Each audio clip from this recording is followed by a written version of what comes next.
আজকে আমি আপনাদের সাথে শেয়ার করব ইলিশ মাছ দিয়ে কচুরমুখী রান্না। আপনারা কিভাবে রান্না করেন অবশ্যই কমেন্টে জানিয়ে যাবেন। প্রথমে আমি ইলিশ মাছটা খুব ভালোভাবে পরিষ্কার করে নিয়েছিলাম। এখন একটা প্যানে এখানে আমি প্রথমে ইলিশ মাছ, তারপরে কিছু কাঁচা পেঁয়াজ, তারপরে কাঁচামরিচ বাটা আর সয়াবিন তেল দিয়ে তারপরে এটার মধ্যে আমি লবণ, হলুদ আর পানি অ্যাড করে নিলাম। নিয়ে এটা খুব ভালোভাবে জাল করে নিতে হবে। এখন এটার মধ্যে দিয়ে দিব হলুদ, তারপরে দিয়ে দেব লবণ। এখন এটা খুব ভালোভাবে আমরা বলি ঝোল করে নেব আর কি। আমরা যখন বাড়ি মাছ রান্না করি আমাদের যশোর অঞ্চলে মনে করেন ইলিশ মাছ যদি টাটকা কেউ নিয়ে আসে বা যদি ঝোল খেতে চাই তখনই তো এইভাবে আমরা আরও কিছু কাঁচামরিচ এখানে কেটে দিই, চাইলে একটু সরিষা বাটা দিই, না হলে না, তবে এইভাবে ঝোল করেও আমরা সাথে সাথে মাছ খাই। আপনারা কি কেউ কখনো এইভাবে ঝোল মাছ খেয়ে দেখেছেন কেমন লাগে? তো এই যে আমার মাছ মোটামুটি রেডি ঝোল করা। এখন আমি চুলা থেকে মাছগুলো একটা একটা করে উঠায় নেব। মাছগুলো সব উঠায় নিয়ে আমি একেবারে এখানে যে পানি আছে এই পানির ঝোলের মধ্যেই আমি আপনার কচুরমুখী যে রান্না করব সেটা ঝোলের পানি দিয়ে দেব। তো এই যে আমার মাছগুলো উঠানো শেষ। এখন এইখানে পরিমাণ মতো পানি আমি দিয়ে দিব, সাথে দিব কচুরমুখী। প্রথমে দিয়ে দিলাম পানি,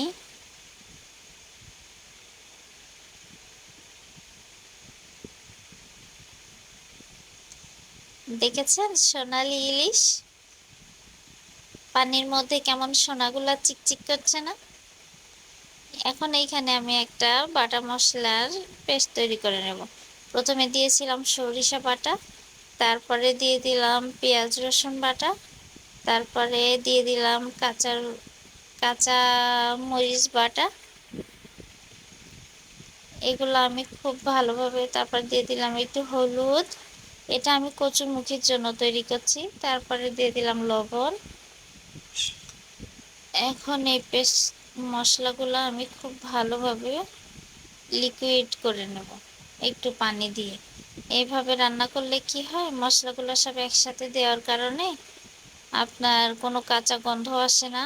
আর এই যে শুকনো মরিচ বা শুকনো হলুদ যে দিলাম, এটা মনে করেন খুব ভালো একটা ফ্লেভার আসে, সুন্দর একটা কালার আসে। এই জন্যই এইভাবে আমি গুলিয়ে সবসময় মশলাটা ইউজ করার চেষ্টা করি। তো এই যে চুলায়, তারপরে আমি এই যে চুলায় যখন পানিটা গরম হয়ে আসছে তারপরে এইখানে কচুরমুখীগুলো দিয়ে দিয়েছিলাম। উপরের ওইটা ভাববেন না যে কোনো ময়লা, আসলে ওইটা কাঁচা মরিচের খোসা। তো এই যে কচুরমুখী দিয়ে আমি মশলাগুলো সব দিয়ে পরে চুলায় বসিয়ে দিয়েছি। এই যে উতলায় এসছে যখন কচুরমুখী, এই যে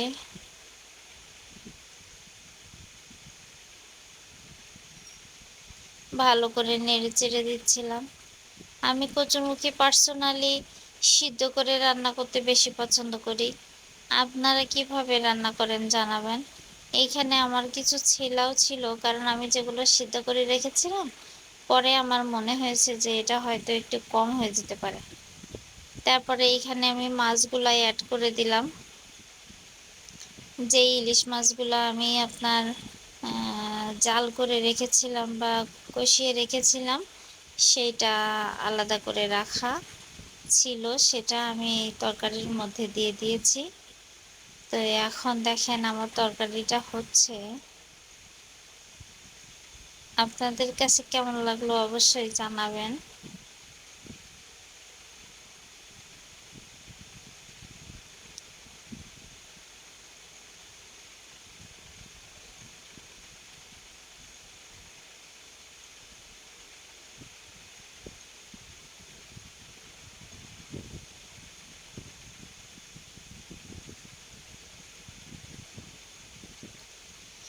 তরকারিটা আমি প্রায় 15 থেকে 20 মিনিটের মতো জাল করে নিয়েছি। পরবর্তীতে মানে পানিতে দেওয়ার পরে, কারণ যতই সিদ্ধ করা থাকুক তারপরও তরকারিটার ভিতরে যদি মশলাপাতি না যায় তাহলে ভালো লাগে না।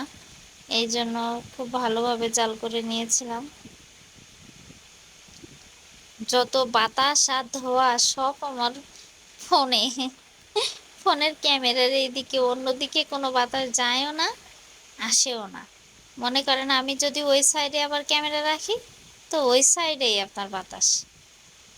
এখন এই যে আমার কচুরমুখী প্রায় রান্না করা কমপ্লিট, কাছাকাছি হয়ে এসেছে আর কি। তারপরে নামিয়ে নিব তরকারিটা। আমি যেহেতু এখানে প্রায় 1.5 কেজির মতো কচুরমুখী ছিল, এই যে দেখেন আমার রান্না মোটামুটি শেষ। এখন আমি এটা একটা বক্সে নামিয়ে নিয়েছি। যেহেতু আম্মু গ্রামের বাড়িতে, তাই রান্না করলে একবারে বেশ কিছু রান্না করে রাখি, যাতে ফ্রিজে রেখে দেয়া যায়, পরবর্তীতে এটা বের করে খেতে পারি আর কি। অফিস করে এসে প্রতিদিন রান্না করাটা আসলে পসিবল হয় না, কষ্টকর হয়ে যায়। এই জন্য একবারে বেশি করে রান্না করে রেখেছিলাম। তাই একটা ঠান্ডা হওয়ার পরে একটা টিফিন বক্সে রেখেছি। এখন এটা একসাথে আর কি আরও একটু বেশি ঠান্ডা হয়ে গেলে এটা আমি ডিপ ফ্রিজে রেখে দিব। তরকারিটা দেখতে কেমন হয়েছে আপনারা সবাই অবশ্যই জানাবেন। আর যদি কেউ এভাবে রান্না করে থাকেন অবশ্যই শেয়ার করবেন, আমি দেখে আসবো ইনশাআল্লাহ আপনার রান্নাটা। Thank you for watching.